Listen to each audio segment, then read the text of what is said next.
have the legendary Mr. Jean-Claude Biver with us today.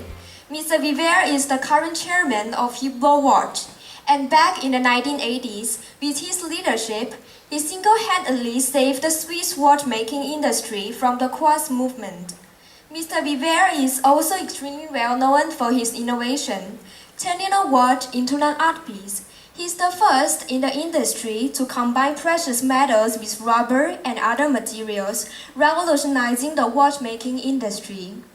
From watch complications and revolutionary materials to world-class collaborations such as FIFA World Cup, Formula One, and Ferrari, Hublot characterizes itself through the art of fusion philosophy, bringing tradition into the future.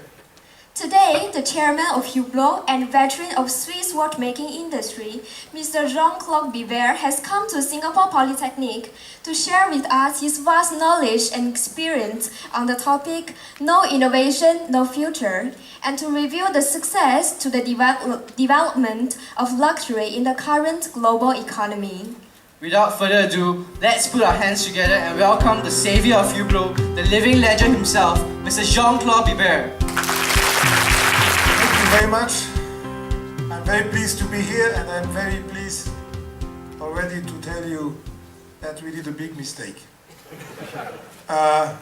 This video is what I hate the most because it's too long.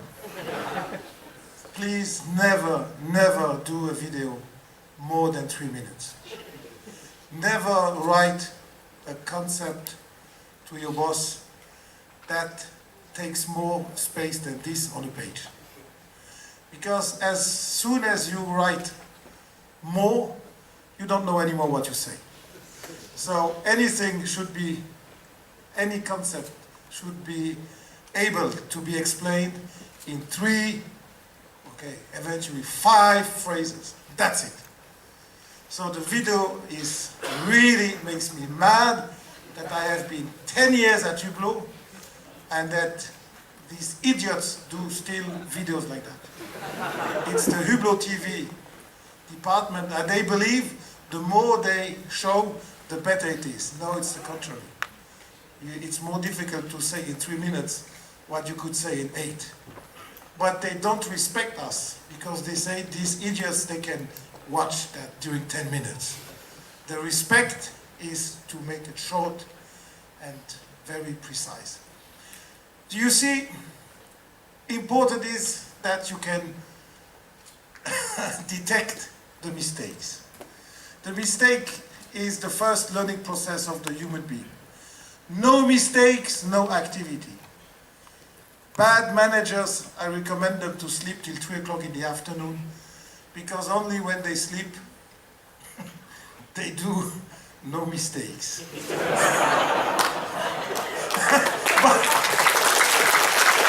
But the mistake is a fantastic learning process, provided you don't repeat the mistake. Every mistake is valid. Every mistake should be done. But never repeat the same. We must understand that we can never become entrepreneurs, that we can never innovate if we are afraid of the mistake, if we are afraid of the failure. The failure and the mistake is the best learning process. It's the only way to achieve something. When I see a CV from young person, very capable, a lot of positive diploma, I always ask him or her, thank you very much. Now, please tell me 3 big mistakes you did in your life. I saw your curriculum, it's perfect. 3 mistakes, please. Some they cannot mention. These people I don't want. I want people who are capable to recognize what they did wrong, because when they recognize what they did wrong, means they can progress.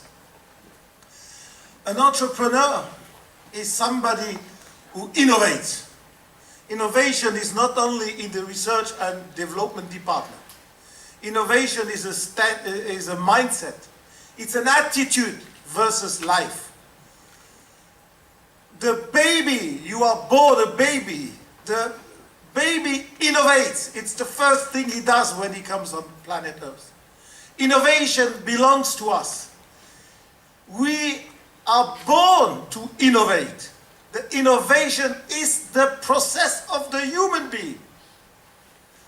Later on, through education, through the schools, the parents, the religion, the whole social pressure, we suddenly start to lose our instinct. We lose the creativity, and we transform ourselves in technocracy. Technocrats we need in the government eventually, even not in the government we need innovative people. But we become slowly technocrats. Technocrats who repeat a word, who think that knowledge is important. But believe me, Einstein said it, I just repeat. Creativity is above knowledge. Knowledge is today free of charge for everybody. But innovation, creativity, that is more powerful. So we are all born like that. But later on, the society, the parents, the school, the government, everybody tries to put us in a cage, in a frame.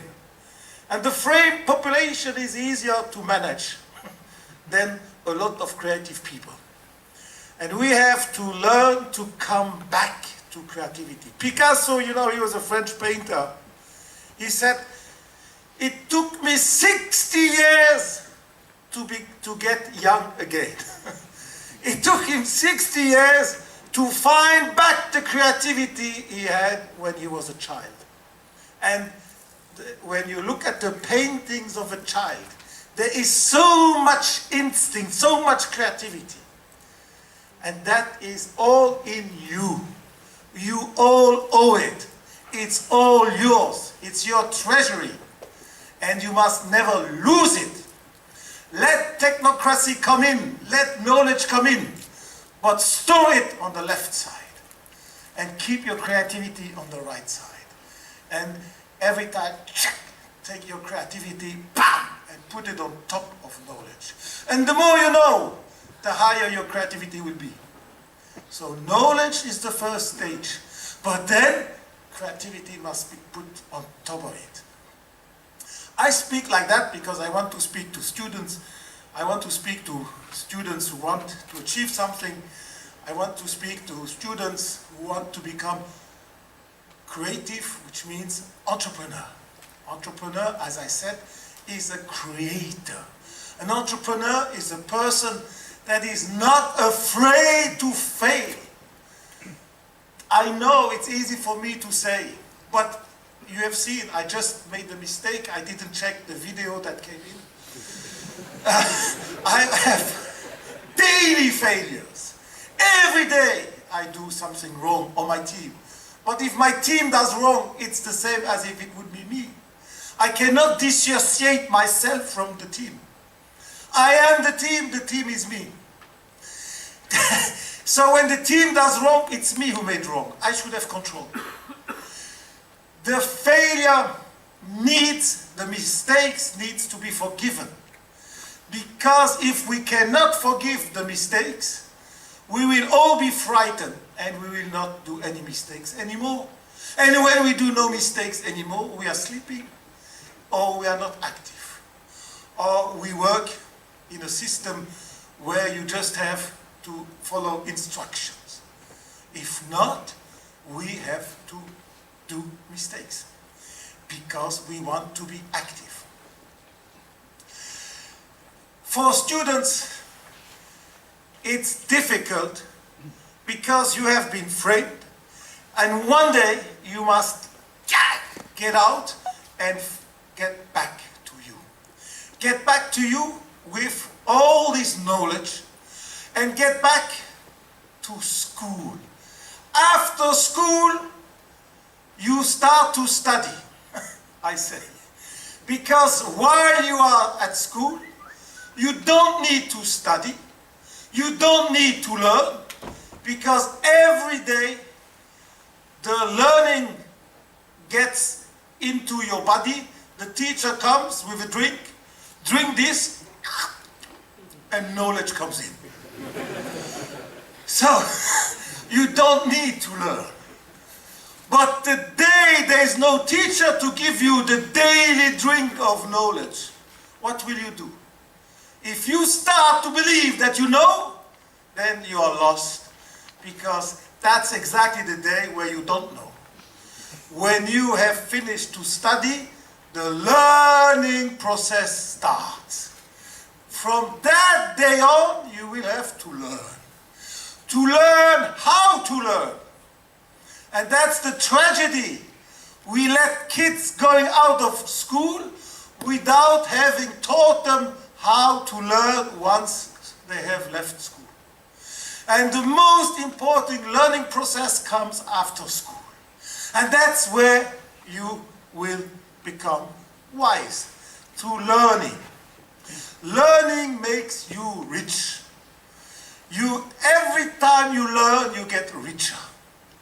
And after school, you learn, first through your own mistakes, secondly through the mistakes you see from others, but you also learn from listening.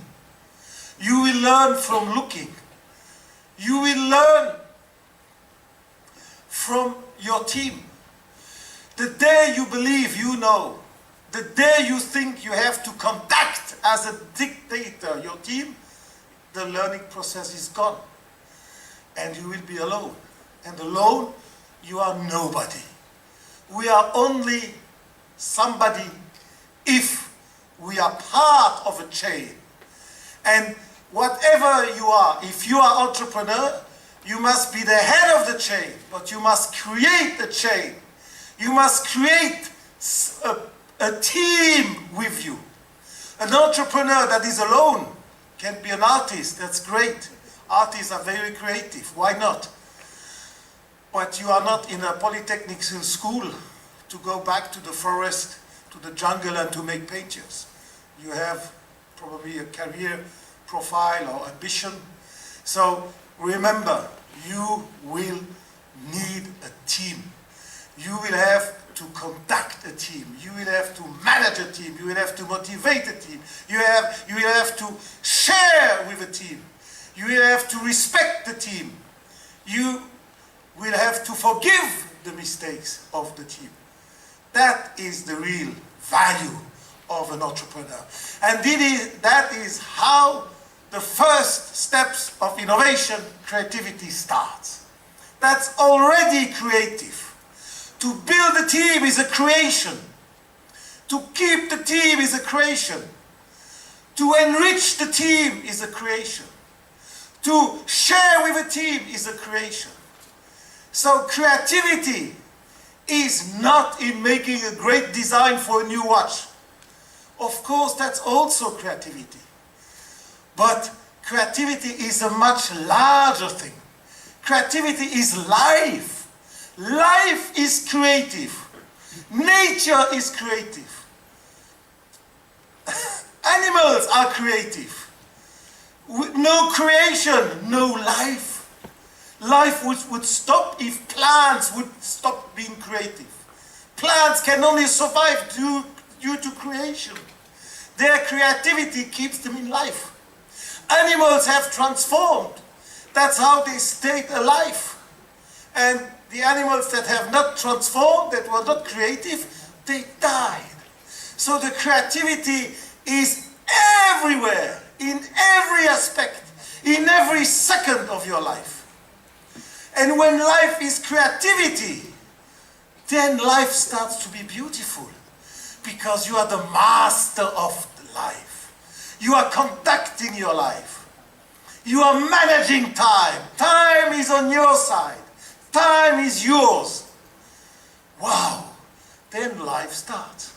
And that is what we expect you to do once you leave school. That if you do this, it was worth going to school. If you don't understand this, then you were at school, why not? Your parents paid, you had some good time. and that's it. No, there is much better to do. You must create life. You must create your destiny. The destiny is yours. You are conducting it. And destiny is not waiting that something happens. Destiny is moving. And the more you move, the more everything comes to you. And one day, luck will also come to you. Luck is everywhere. This room is full of luck. We just have to meet it. But it's not by staying and being negative and no optimism that you're going to find it. And don't forget, you have never worked up till today. Working means 16 hours a day, 362 days a year. That is work. And if you're not capable of working 16 hours a day for 362 days, then it's difficult to become an entrepreneur. Because 8 billion human beings want to be entrepreneur. And how will you make the first difference between you and the others? By the work. Everything starts with work. No work, no future. I'm sorry, no work, no future. I don't say that for my employees. I respect my employees. In Switzerland, the employees are entitled to 4 weeks holidays. We are happy to give them. And I will never ask to my employees what I ask to myself. I ask to myself much more, because I'm the leader. The leader has more obligations than the employee. The employee has privileges. The leader has obligations. A leader can never get a privilege. He has already the privilege to be leader. He has obligations. The employee, the member of the team, they have privileges. They have 4 weeks holidays. They can work only 10 hours a day. But not the entrepreneur, not the leader. How can the leader work the same time than the team? The leader must work double the team, because he has to lead. When I was a young kid, 31 years old, the president, it's already 34 years ago. So for me it's long time. But the president of Switzerland, president, the #1 man, I asked for a subvention because I had employed 10 watchmakers. It was middle in the crisis, and for every company that would employ 10 jobless watchmakers, there was a subvention of $500 per person. So it was $5,000. So I said, no.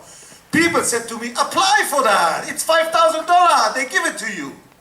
You owe it. You have 10 employees, 10 watchmakers.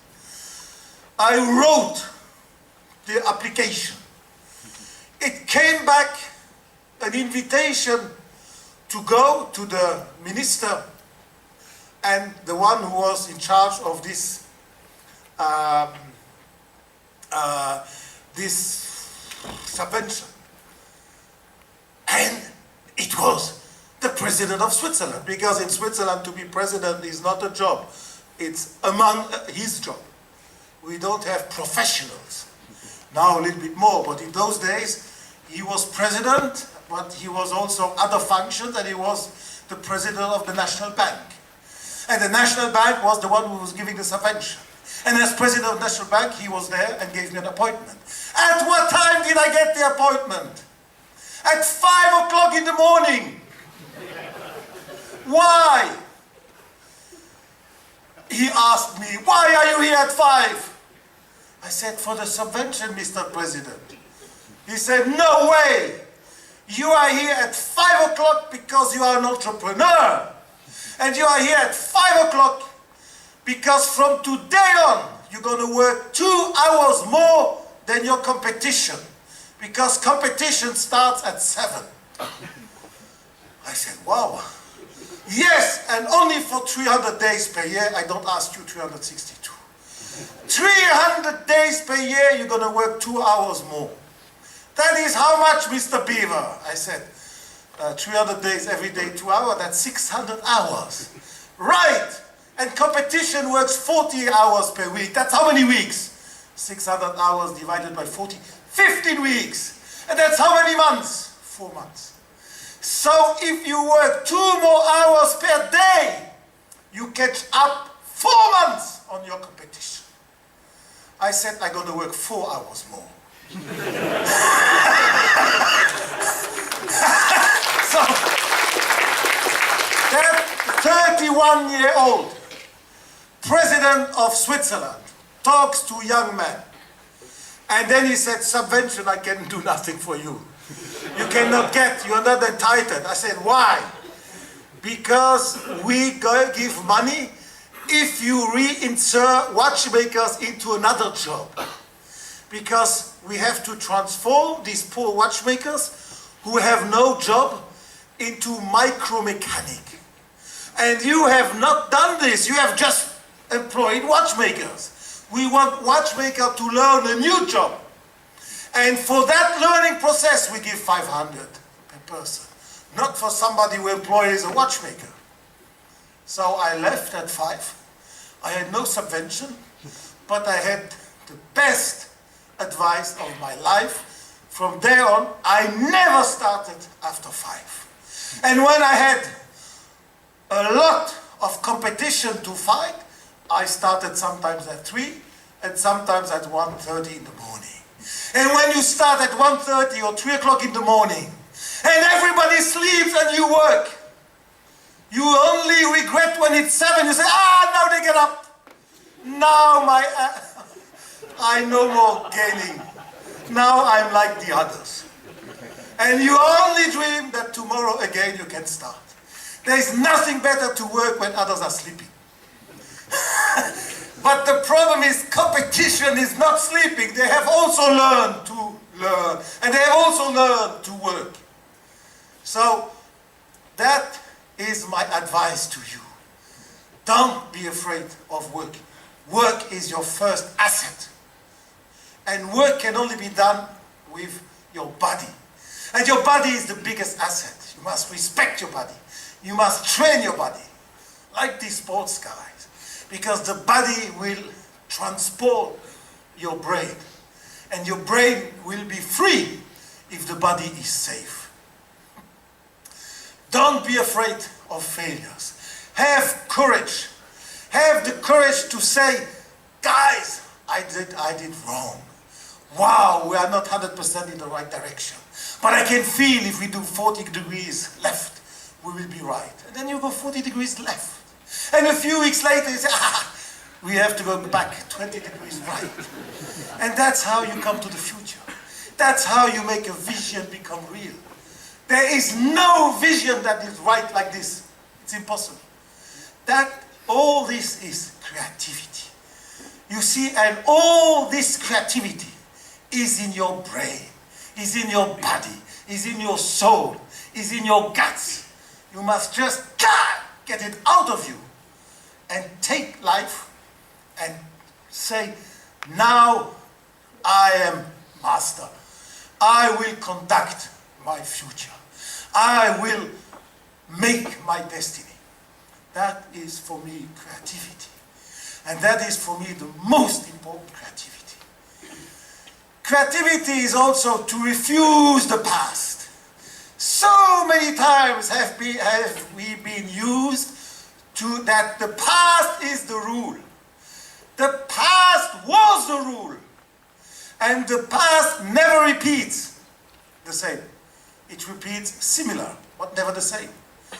We have always thought that gold is the oldest metal that human beings have started to work in jewelry. 10,000 years ago, Tutankhamun in Egypt. But since then, we have always believed that gold is very soft metal, that gold is very heavy metal. And we have accepted this as a fact. At Hublot, I said, who tells me that gold is soft. Mr. Biver, that's gold. Gold is soft. We cannot change this. I said, who says we cannot change? How can you tell me we cannot change? We can go to the moon, to Mars, we can do everything. We can even destroy planet if we want. But don't tell me that gold cannot be changed. And we found a professor, Professor Mortensen, from the ETH in Lausanne, professor in metallurgy in the MIT and in Lausanne. And I told him, can you not change gold? And he said, eventually, if you are ready to invest for 10 years, and if you are ready that in 10 years we have not achieved it, I'm going to try.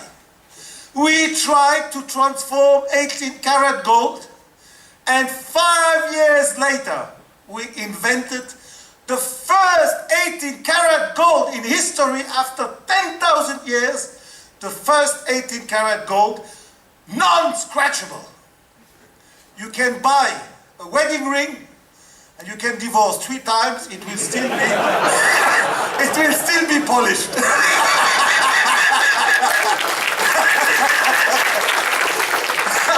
So, only because we refused to believe in the past. The past very often is very instructive. Very often we must refer. But please, the past is there to be used. And the past is there to be transformed. Gibson, he makes guitars. And one day, Les Paul, a very famous guitar player, he died 2 years ago at 95 years old. Les Paul said to Gibson, hey Gibson, why can't you make a guitar with other sounds? And Gibson said, are you crazy? Have you drunk again? What do you want? I have the best wood, I have the best sounds. No! Can you not make an electronic sound? And Gibson said, crazy guy.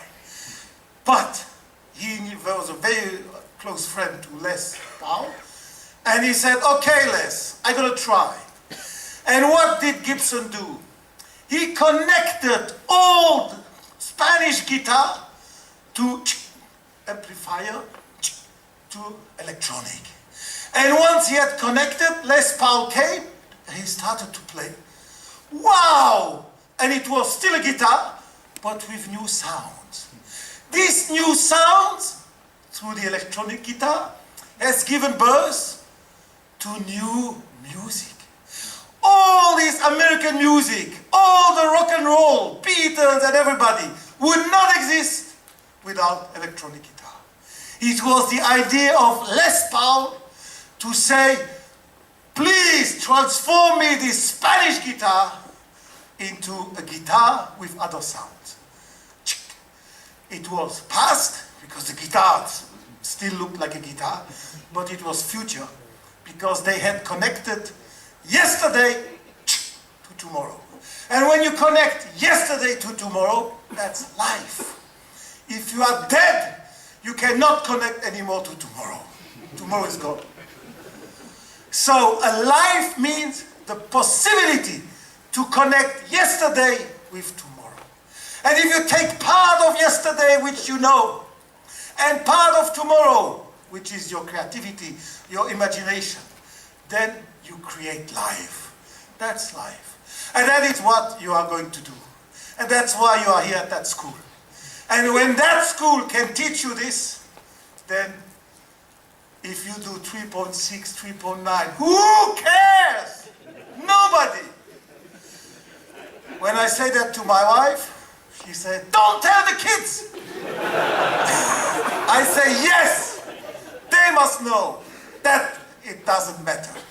And I prefer somebody who succeeds at the limit, even if I have to call the professor and say, he's my son. He has the same name as me. No, in Switzerland it's impossible to do that, but I have tried once. It didn't anyway. So even if I prefer this than somebody who is frightened, who has no creativity, but who is full of knowledge. And knowledge with no creativity is a computer. The computer is knowledge with no creativity. And we don't need computers, we have them already. So, the students or somebody has prepared great questions. I didn't have the time to read, there were 3 pages of questions. But I think I stop now. If not, I will have no opportunity to answer the questions. Because at 3:30 or 3:40, I will have to move to another conference, which I give to some collectors of watches who want to meet me at 3:30 or something. I don't remember. Yes, 3:30, I don't remember. No, 4 o'clock in Malmaison. So, ladies and gentlemen, I don't know how to proceed. We go on with questions and answers, huh? Thank you very much for such an inspirational and interesting talk. Okay, so creativity, innovation is not only luxury, it's everywhere. I said it, it's in every human being. And there is no difference to create for a cheap product or a luxury product. And in every creativity, every creation, there is emotion. Because creativity comes from your heart, comes from your passion. There is even an emotion in the iPhone. There's an emotion in Mac. I have a Mac for emotion. I bought for me a Mac because of emotion. I used to have a Sony Vaio, and one day I saw a computer from Apple. I said, wow, look at it. I will use it. So I bought a Mac because of emotion. So the emotion is even in a computer, in a phone. Emotion is everywhere. Okay, thank you. Do we have another question from the floor? Strategies for Hublot also includes celebrity and endorsements. Would you care to maybe elaborate on how you select these celebrities and the image? Okay, that's a good question. I select celebrities once they have bought a Hublot full price.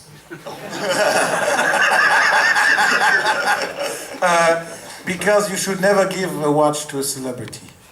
If you give a watch to a celebrity, the celebrity will never respect you and will never respect the watch. Because it's just a commercial present. And so never give a watch away. Usain Bolt, he had first bought a Hublot. He's a perfect example. There's a football player called Maradona. He had first bought a Hublot. So Jay-Z, a rapper, he has first bought a Hublot. So very often we choose celebrities once we have seen them with a watch on the wrist, and provided they give us mileage, they give us awareness, they give us prestige. We have chosen Ferrari. I mean, Ferrari everybody could use, because Ferrari is exclusive, Ferrari is design, Ferrari is technology, Ferrari is innovation, Ferrari is success, Ferrari is exclusive. So Ferrari is the perfect fit for a luxury brand. And Ferrari is transferring. In China, nobody knows Hublot today. But thanks to the Ferrari Hublot advertisement, when we are together, when we do events together, tonight I have a Ferrari dinner with 300 collectors from Singapore. That gives me the opportunity to talk about Hublot. So there are partnerships like Ferrari where we get a transfer of image, a transfer of prestige. Okay, well, in that case, thank you, Mr. Biver, for being here with us this afternoon. We're again truly very honored to have you, the legendary icon of the Swiss watch industry, with us this afternoon. So, I will be icon eventually after my death. You cannot be icon when you're alive. So I will try hard. Almost, yes. Almost an icon. So on behalf of Singapore Polytechnic, I'd like to thank you for one more time for gracing us with your presence. And now I would like to invite our Deputy Principal, Mr. Hee-Jo Liang, on stage to present a token of appreciation to our guest for his time and valuable insight. Fantastic. Yeah. Excellent. You have some royalties on it, huh? Okay. Sige mo pala.